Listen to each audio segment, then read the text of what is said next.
દાહોદના station road Swami Vivekananda circle ખાતે અકસ્માત થયો।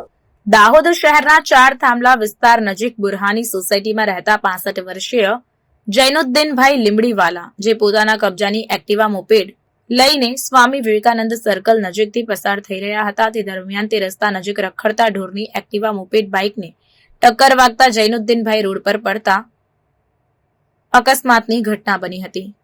જ્યારે નજીકથી પસાર થઈ રહેલ ટ્રેક્ટરમાં અડફેટે આવી જતા અને ટ્રેક્ટરનું ટાયર તેમના પર ચડી જવાના કારણે તેઓનું ઘટના સ્થળે જ કમકમાટી ભર્યું મોત નીપજ્યું હતું।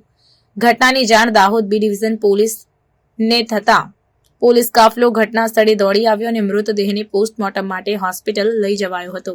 રખડતા ઢોરના કારણે આ વ્યક્તિનું મોત થતા પરિવારમાં ભારે રોષ જોવા મળ્યો હતો અને રખડતા ઢોરને લઈને પ્રશાસન કાર્યવાહી કરે તેવી લોક માંગ ઉઠવા પામી હતી।